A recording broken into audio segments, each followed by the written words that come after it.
Labdien, cienījamie skatītāji! Ar lielu prieku un godu notiks šīs dienas saruna ar profesionālu, ar ārstu, ar bērnu psihiatru Nikitu Bizborodovu. Paldies tev, Nikita, ka tu piekrīti šai sarunai. Es jūtos pagodināts par tavu klātbūtni šeit. Un, kā tradīcijas nosaka, ka es parasti visiem speciālistiem piedāvāju visus savus titulus, kas viņiem ir, izglītības, visu, ko vien vēlēs, pateikt pašam, lai cilvēkiem ir skaidrs saprotams to, ka es te nerunāju ar kuru katru, bet ka tiešām cilvēks ir speciālists. Parasti man pietiek ar bērnu psihiatru, to jau stādījis priekšā. Bet es vēl joprojām esmu arī certificēts pieaugušo psihiatrs, un sākotnēs esmu bijis pieaugušo psihiatrs, un tad pēdējos gados faktiski tikai ar bērniem un pusauģiem strādāju. Skaidrs. Labi. Tad, kad tas ir izrunāts, es gribu pateikt to, ka mans mērķis šīs dienas sarunai ir lielākoties parunāt par alkohola atkarību, atturību un jauniešiem, tieši bērniem. Okay. Es vairākos jau arī publiskajos pasākumos un arī šur un tur esmu izteicis tādu, varbūt ļoti ambiciozu apgalvojumu, bet mans novērojums ir tāds, ka tie cilvēki, kuru vecāki viņu klātbūtnē bērnībā alkoholu nelietoja, viņi tagad savā pieaugušo vecumā arī vai nu nelieto, vai lieto ārkārtīgi minimāli. Citkārt tie cilvēki, kuru vecāki viņu bērnu klātbūtnē rādīja šo piemēru un lietoja alkoholu, tas alkohols bija uz svinību galda visu laiku, viņiem ir, principā, iemācījusies tā uzvedība, ka alkohols ir svētku sastāvdaļa un viņi lieto. No psihiatrijas viedokļa raugoties. Tas saprotu, ka tu jautājumu jau nojaut, uz kuru pusi vējš pož. Tas jautājums ir, principā, vai un cik ļoti pieaugušie ar savu uzvedību un ar savu piemēru alkohola lietošanā var, principā, ietekmēt savu bērna izvēli. Tas ir, protams, kā tu saproti, interesants jautājums un diezgan plašs. Un es domāju, ka viena lieta, ka var runāt ne tikai par alkohola lietošanu, tad tā ir uzvedība. Tā ir viena no uzvedībām, ko cilvēki praktizē. Un, ja mēs runājam par uzvedībām, tad, protams, ka ir ļoti daudzi faktori, kas to ietekmē. Tā pieredze neapšaubāmi ir viens no ļoti lieliem faktoriem, un agrīna pieredze un ļoti daudzas uzvedības tiešām, tad tie pirmie paraugi, tas paterns, viņš nāk no agrīniem piesaistes personām, no aprūpētājiem, vecākiem, no ģimenes. Ja, tā kā pavisam noteikti tā agrīna pieredze savu iespaidu atstāja. Vai tā pilnībā nosaka to? Es domāju, ka, protams, ka nē. Ja, tad ģimenes vide, kas ir vissvarīgāka tieši agrīnajā bērna attīstības periodā, ir ļoti svarīgs faktors. Bet, ja mēs runājam par jauniešiem, un tas vecums, kad jaunieši sāk lietot ne tikai alkoholu, bet visu ko, ja, tad visbiežāk tas ir pusauģu vecums. Pusauģu vecumā, ja mēs runājam par vides ietekmēm, tad vēl viena ļoti svarīga vide, kas parādās, ir, protams, ka vienaudžu vide. Ja, tad pusauģu uzvedību tikai ar ģimenes pieredzēm izskaidrot nevar, tur parādās vēl vienaudžu vide un ļoti daudz, diezgan svarīgi ir, un daudz kas ir atkarīgs no tā, kas ir tai vienaudžu vide, kāda ir kompānija, kāda ir, tur vielu pieejamība. Jo vēl viena liela lieta, kas nāk klāt, protams, ka kopumā ir mūsu attīstība.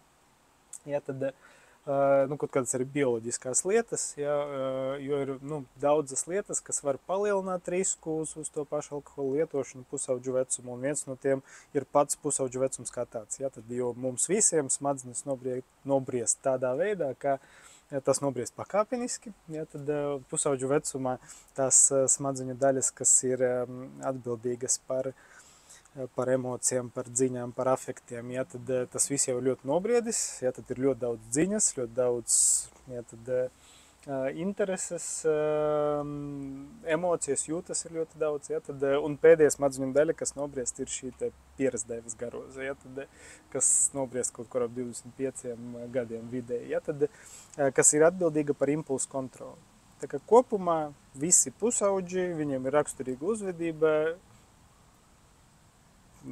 jaunas dažādas uzvedības izmēģināt. Ja? Tad, tas ir bioloģiskais faktors. Un, protams, ka ir daudz citas lietas, un ja es skatos no savas perspektīvas, kā psihiatra perspektīvas, tad, protams, ka daudzas dažādas psihiskās problēmas var būt saistītas kā sekas arī ar paaugstinātu risku uz alkohola lietošanu, arī bez visas ģimenes iepriekšējās pieredzes, ja, tad, nezinu, un tie riski ir dažādi. Ja. No vienas puses, piemēram, ir jaunieši, kuriem ir attīstības īpatnības, kas ir saistīts tieši ar to impulsu kontroles spēju nobriešanu, ja, tad viņiem ir lielāks risks, tāpēc, ka viņi ir impulsīvi. Ir citi jaunieši, kuriem ir, piemēram, trauksme vai depresija, pazemināts garastāvoklis un bieži vien vielu lietošana, ne tikai alkohola, bet arī citu, ir tāds diezgan loģisks pašārstēšanas mēģinājums uzlabot savu pašsajūtu. Ja, tā kā,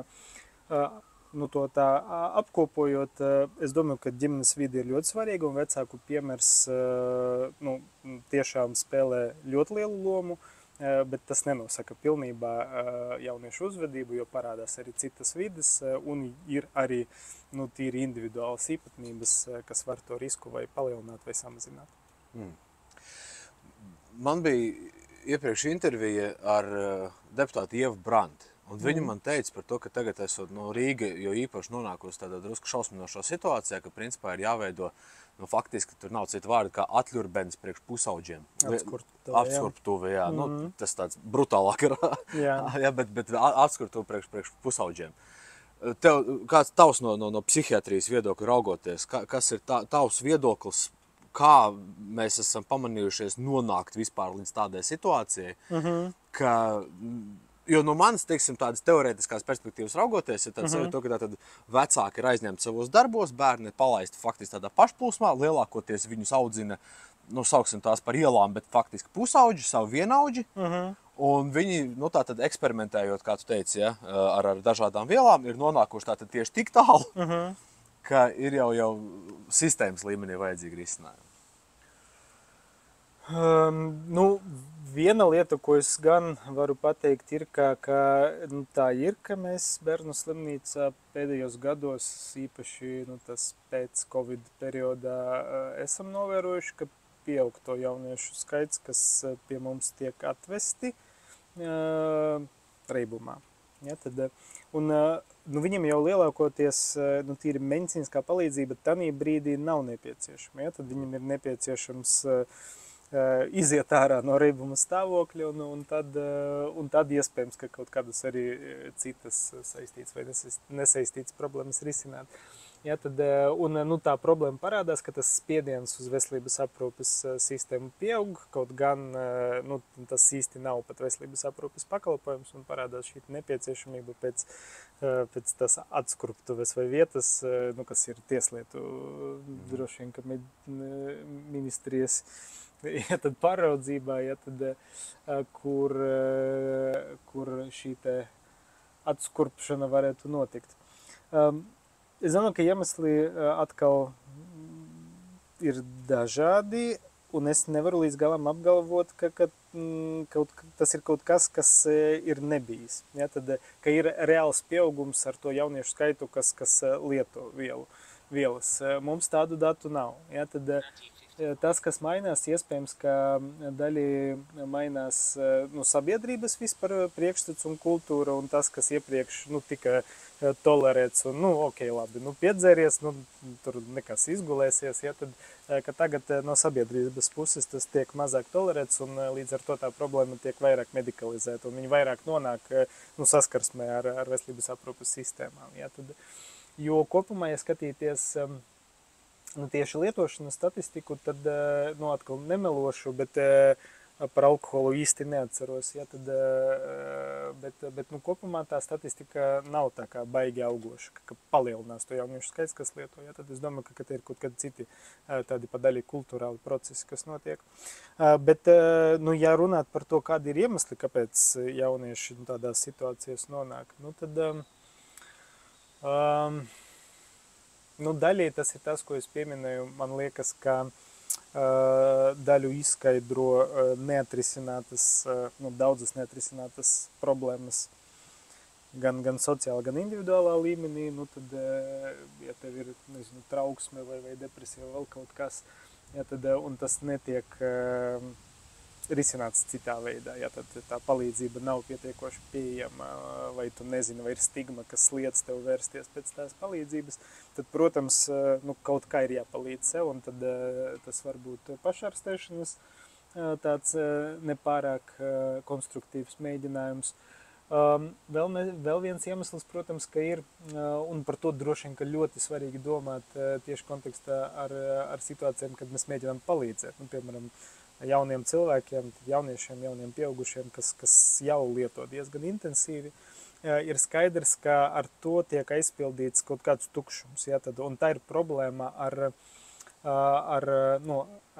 to palīdzību, jo nevar noņemt vienkārši to vielu, ja, tad, un nepiedāvāt neko vietā. Ja, tad tas būs absolūti neefektīvi, būs recidīvi, un tas būs vēl iztērēts laiks. Ja, tad, un tas ir jautājums par to, ja, tad, kas notiek skolā, kas notiek ārpus skolas, kādas ir iespējas vispār kaut kādai iekpilnai laika pavadīšanai, ja, tad nu, tur ir vesela virkne ar šiem te jautājumiem par to, kas piepilda tavu dzīvi, tavu laiku un nu, tavu dzīvi ar kaut kādu nozīmi, ar pievienoto vērtību, ja tas nav vielas. Jo, ja nekas nepiepilda, tas būs vielas, kas to piepildīs. Daba nemīl tukšumu. Nu, jā, protams, jā. Šo ideju paturpinot, tu ieminējies par alkoholu, tā faktiski tā kultūra, kurā var izveidoties tā vide, auglīgi, veiksmīgā priekš alkohola lietošana. No tavas perspektīvas atkal jau raugoties, kas ir radījis to kultūru Latvijā lietot un intensīvi? Jo tas nav noslēpums, mēs esam, diemžēl, statistikā tur, kur mēs esam, un tā kultūra mums ir, diemžēl, tāda, ka mēs pat nevis mēdzam, mēs reāli zinām gadījumus, kad slēpjam un pietušējam alkohola lietošanas gadījumus institūcijās dažādās un neizdodam savus kolēģus un tā tālāk. Kā tas ir varējis gadīties? Nu, zini, es neesmu sociāla antropologs, tad tā kā īsa atbilde, ka es nezinu. Protams, ka viens ir, droši vien, ka ir kaut kādi arī kulturāli iemesli, ja, tad, jo tā tiešām ir kultūra. Ja, tad, tie uzskati vispār, kas ir sabiedrība par to, cik tas ir vai nav akceptējami, cik tā ir daļa vispār no ikdienas, ja, tad, un mūsu kultūrā šeit, protams, ka dzeršana ir tāda leģitīma daļa un akceptējama, ja, tad, kulturāli akceptējama daļa no ikdienas dzīves, ja, tad es domāju, ka vēl viens liels tāds iespējas, protams, ka tā ir viss tas garais laiks kopā ar lielo kaimiņu, ja, tad ar Krieviju, un kopumā arī tas nabadzības līmenis, ja, tad jau atkal, tas ir jautājums par to, ar ko dzīve ir piepildīta, ja, tad, un kādas ir iespējas, ja, tad, un ja tās iespējas nav citādi iekpilni savu dzīvi piepildīt, tad to tukšumu ir jāizpilda ar kaut ko, kaut kā ir jāpreidinās, ja, tad ar vienu vai otru, vai tas ir alkohols, vai tas ir kaut kādas citas vielas, ja, tad, lai to tukšumu kaut kā vispār izturēt, ja, tad, un es domāju, ka pa lielu daļai te ir arī tāda nabadzības sociāla problēma, ar kuru pakāpeniski, no kuras es tā ceru, ka attalināmies. Ja, tad, un tas atspoguļojas, protams, kā arī vidē dzīves ilguma pieaugumā, jo mēs skatāmies tīri statistiku, ko mēs varam secināt. Ja, tad mēs skatāmies, nezinu, tur uz to pašu Krieviju, kas ir palikusi lielā mērā tai pašā telpā, kuru mēs esam bijuši kopā padomju laikā. Ja, tad, tur gan lielas izmaiņas nav notikušas. Ja, tad tas ir vidē dzīvilce, cik daudz cilvēks dzīvo. Ja, tad, tā ir starpība starp sieviešu un vīriešu vidēju dzīves ilgumu. Ja, tad, un pēc šiem kritērijiem mēs redzam, ka mums pakāpeniski kļūst labāk un mēs esam bišķiņi attālinājušies jau no tiem Krievijas cipariem, bet ja mēs salīdzinām ar tādu vidēju Eiropas tur labklājības valsti, protams, ka mēs redzam, ka mēs dzīvojam mazāk, vīrieši dzīvo īpaši mazāk, un lielā mērā tie iemesli, ja skatīties saslimstības, mirstības struktūru, protams, ka alkohols ir number one, pirmā vieta faktors, kas nodrošina šo te. Un tas ir saistīts ar to sociālo kopumā tādu nelabklājību, ja tad, kas vēl joprojām, tas līmenis nav pietuvojies Eiropas vidējiem. Kā tu teici, ka cilvēks ir vai no alkohols vai kas cits. Cilvēkam tiešām ir tāds iekšējs aicinājums un vajadzība apreibināties visu laiku. Būt tanī ārpus tādās, nezinu, fiziskās ķermeņa esībā kaut kādā. Vienkārši nepieņemt to, ka es esmu piedzimis, es esmu šeit un tagad, bet tā vietā labāk es izdarīšu, lai tā... Saprot, mums ir tāda iespēja. Mums smadzenes, mūsu centrāla nervu sistēma nodrošina, ka ir tāda iespēja, ka dažādas vielas var mainīt mūsu psihiskos stāvokļus. Ja, tad, ja ir tāda iespēja, skaidrs, ka tā iespēja tiks izmantota. Jautājums, kādam mērķim tā iespēja tiks izmantota, un, protams, ka atkal, ja es skatos kā psihiatrs, mēs šo iespēju mainīt ar ķīmiskām vielām, apziņas stāvokļus vai psihisko stāvokļus izmantojam ārsniecības procesā. Ja, tad, bet ir skaidrs, ka tās pašas vielas, ko mēs izmantojam ārsniecības procesā, var izmantot apreibināšanai. Ja, tad kaut piemēram, vielas, kas samazina trauksmi, trankvilizatori. Ja, tad svarīga ārstēšanas sadaļa, ļoti efektīvi medikamenti, ja tad darbojas uz to pašu receptoru centrālo nervu sistēmu, uz kuru darbojas alkohols, uz gamma-amino sviestkabas receptoru. Efekts ir gandrīz identisks. Ja, tad mazina trauksmi, bet atkal atkarība no devas lietošanas veida ir reibuma stāvoklis, un riski ir līdzīgi. Atkarības risks, ja, tad ar visām izrietošām sekām. Jā, tā kā, bet šīs apreibinošas vielas var izmantot, lai palīdzētu. Ja, tad, lai mazinātu ciešanas, uzlabot cilvēku funkcionēšanu tā tālāk. Apreibinošas vielas viscauri cilvēka attīstībai tika izmantotas sakrālos nolūkos, ja, tad reliģiskos nolūkos, ja, lai sasniegt apziņas stāvokļus, kas ir kaut kādi transcendenti, ja, tad atšķirīgi no ikdienas stāvokļa, lai pietuvoties kaut kam lielākam nekā tu esi viens kā indivīds. Ja, tā kā, ņemot vērā, ka šī iespēja ir, ja mūsu smadzenes to iespēju nodrošina, skaidrs, ka viņam nevar netikt izmantota, tas nav iespējams. Priekš manis tas vienmēr ir jautājums ne tikai kādiem mērķiem. Mhm. Es arī internetā redzēju jaunie cilvēki saviem YouTube kanāliem staigā un uz ielas filmē uzdod jautājumu, vai jūs esat pamanījuši cilvēki, ka Latvijā dzīvo ļoti depresīvi cilvēki. Tādi tiešām tādi skumji un depresīvi. Un tiek jautāts, kā varētu palīdzēt. Un es pie sevis atcerējos, vispār ir virkni neskaitām to pētījumu, kas ir pierādījuši to, ka alkohols sistēmā cilvēkā uzturās krietni ilgāk par to paģiru periodu. Tas alkohols, principā, no prāta iziet aptuveni 7 līdz 10 dienu laikā. Un ņemot vērā to, ka alkohols ir depresants, tas nozīmē to, ka ļoti, ļoti, ļoti liela daļa no sabiedrības īsti nepieņem tādus, varētu teikt, tīrus lēmumus, kuri nebūtu depresanta ietekmē. Es, piemēram, pats par sevi varu teikt, ja, tad 14 gadu laikā es nesaku to, ka visi man lēmumi ir bijuši slikti, bet ir virknīt arī tādi, kuras es varbūt tās tagad vairāk nedarītu. Un tas stāsts ir par to, ka ja tas cilvēks konstanti funkcionē depresanta ietekmē, ka viņš domā depresīvākas domas, jūt depresīvākas emocijas, dara depresīvākas darbības vai tieši pretēji bezdarbības, kas beigās izveidotu viņa realitāti. Tādā viņš sāk mitināties. Okay.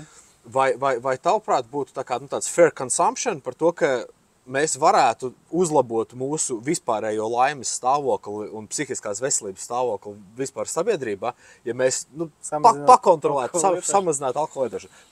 Precīzi mērķim, ja? Tāpēc, ka man daudz cilvēki ir teikuši, ko tu piesējies latviešiem, pasties, kā dzer spāņu un kā dzer itāļu. Es esmu bijis valstīs, es teikšu godīgi, nevienā citā valstī, izņemot Latviju, es neesmu redzējis tādus pilnīgi zildagunīgus cilvēkus pie topiņa vienos pa dienu dienu šūpojoties pie laternas staba un gaidot, kad varētu kaut ko Tas ir dabūt. par to alkohola lietošanas kultūru, un skaidrs, ka pēc statistikas tīrā alkohola litra uz galvu, mēs esam, man liekas, pirmajā vietā. Mēs esam, jā.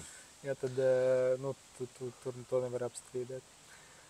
Runājot par to depresantu, tad viena lieta ir, ka ja mēs runājam par depresiju, ja tad tu pieminēji, tad tur gan mums nav pamata apgalvot, ka mēs kaut kā baigi esam depresīvāki kā tauta vai kā sabiedrība.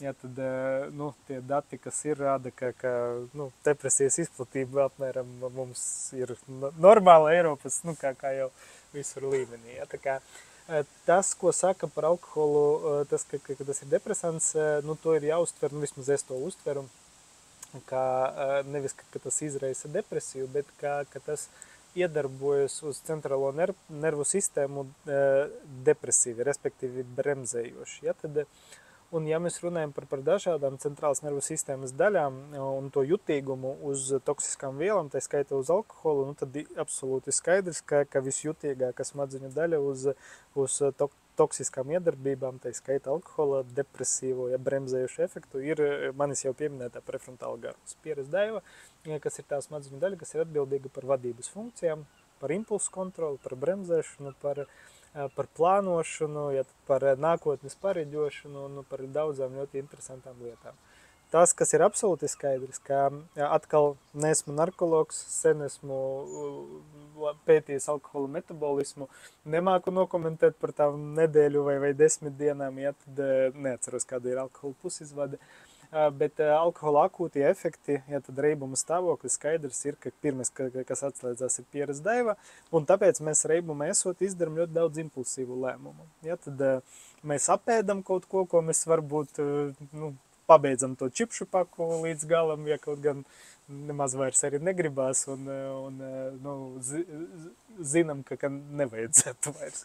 Ja, tad mēs, pasakam kaut ko tā skaidrā prātā nebūtu pateikuši. Ja, tad mums ir grūtāk kontrolēt emocijas, mums ir grūtāk bremzēt savu uzvedību. Un no šī viedokļa, protams, ka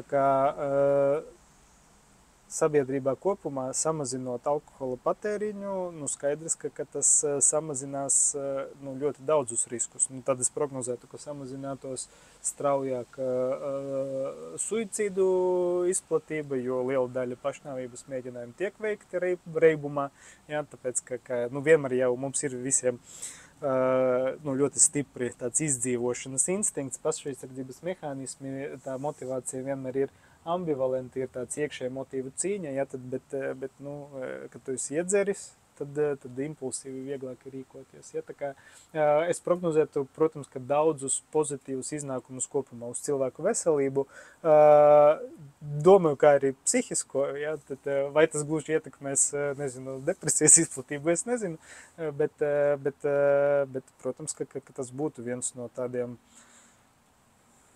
primāriem pamatā, ja mēs vispār domājam sabiedrības veselības terminoloģiju un kontekstā, ja, tad es domāju, ka alkohola patēriņa samazināšana jebkādā veidā, ar jebkādām metodēm ir viens no efektīvākiem veidiem vispār uzlabot sabiedrības kopējo veselības līmenī, gan domāt par fizisko, gan par psihisko veselību. Un cits jautājums, kā to sasniegt, ja, tad to alkohola patēriņa samazināšanu. Tad tos jautājumus es uzdošu jau tad, attiecīgi kādam citam, bet atgriežoties pie tavs, tātad kā pie bērnu psihiatra tēmas. Tev ir arī tātad, klīniskās dienas, ko tu pieņem pacients. Tu pieņem tātad, tur pie tevs nāk ģimenes un viss pārējie. Tā, uz izjūtām. Protams, ka ne precīzi statistika vai kā, tā uz izjūtām. Ka tie cilvēki bērni, kas nāk pie tevis, tās ģimenes, kas nāk pie tevis, cik bieži tajās ir novērojama alkohola lietošana, iespējams, teiksim, tādā pārmērīgā, lai arī kas tas būtu apmērā?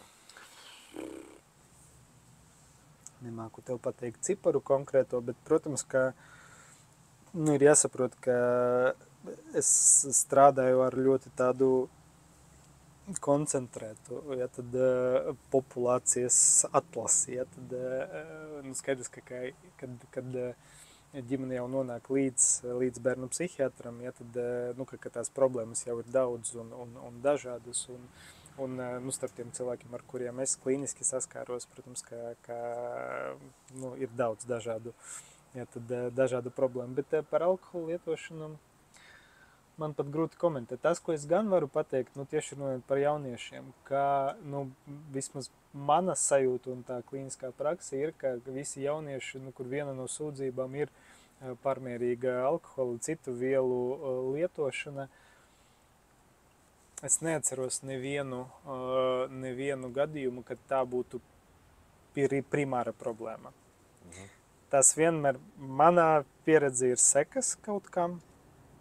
Ja, tad, un to es jau daļai pieminēju, tas varbūt sekas tur milzīgai sociālai nelabklājībai, briesmīgām, agrīnām pieredzēm, ja, negatīvām, ja, tad vardarbības un citām negatīvām pieredzēm, ja, tad, un arī sekas kaut kādiem jau izveidojušies psihiskiem traucējumiem, trauksme, depresija, ja, tad, un citiem traucējumiem. Ja, tā kā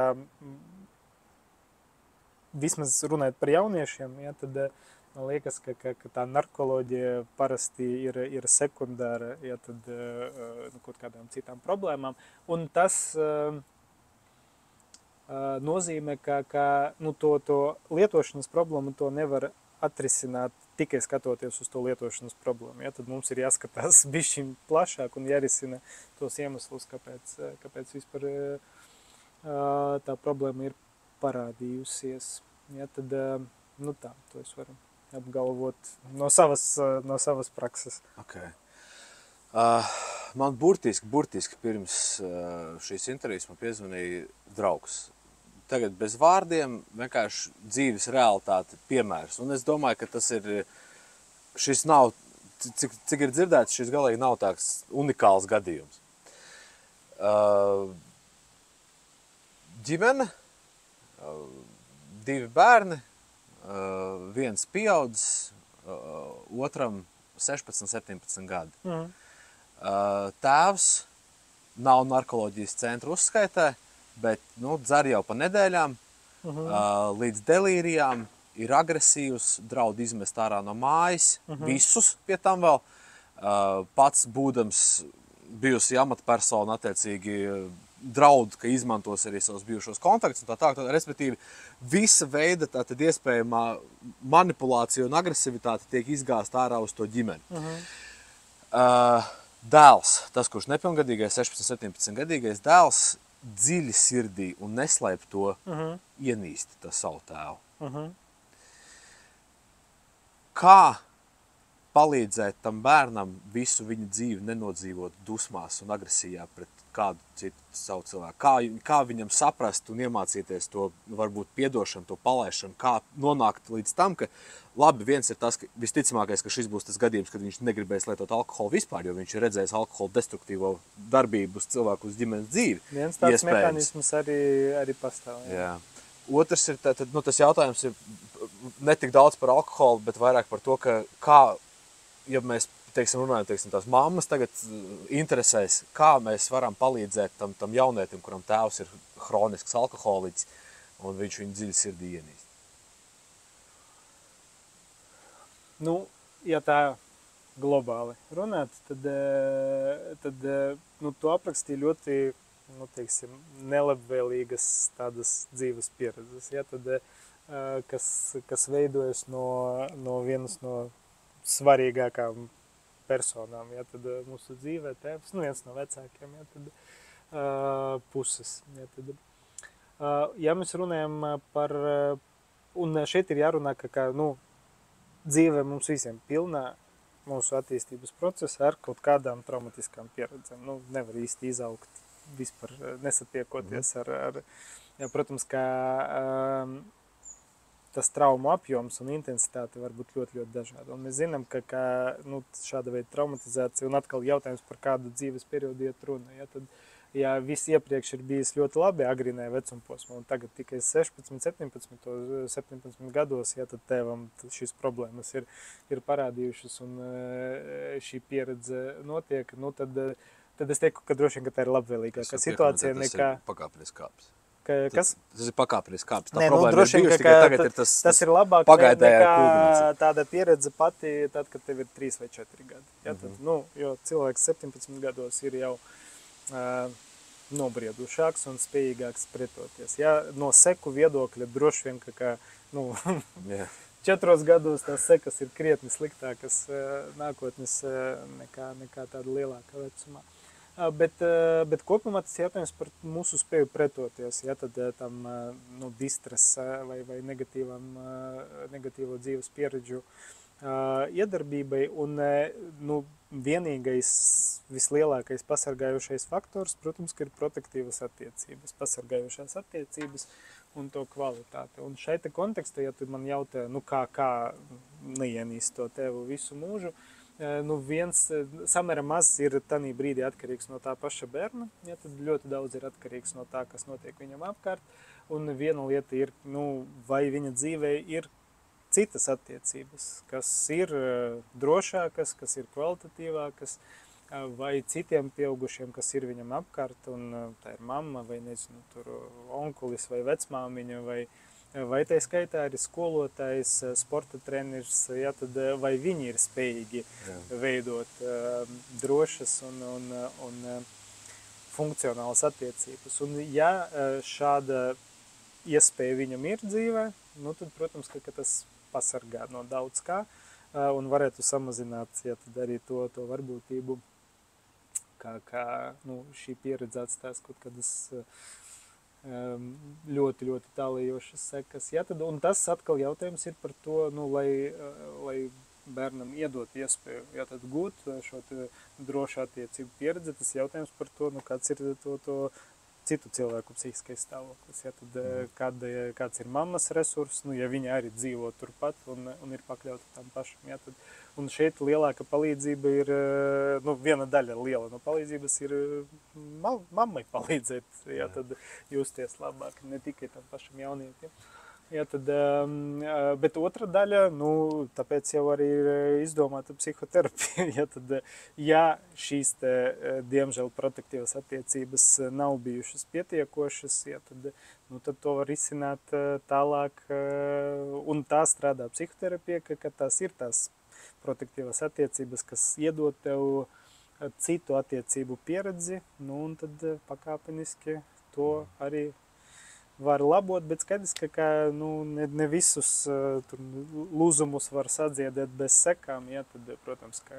Rētas paliks. Jā, rētas paliek, jā. Jautājums, vai tas traucēs dzīvi, vai tas izraisīs ciešanas, vai tas traucēs tev pašam funkcionēt.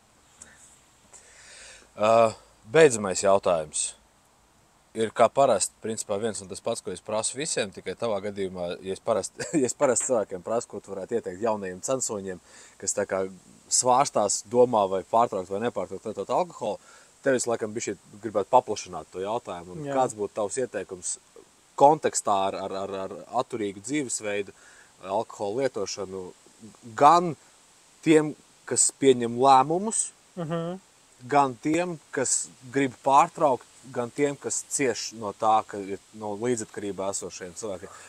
Ko viņiem labāk iesākt un darīt, lai viņi labāk darītu savu darbu, vai labāk justos, vai labāk funkcionētu?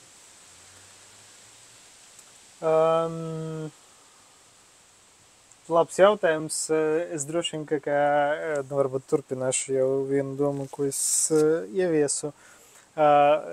Skaidrs, ka tas nav vienkārši. Ja, tad, īpaši mēs runājam par kaut kādas jau nopietnākas alkohola atkarības gadījumiem.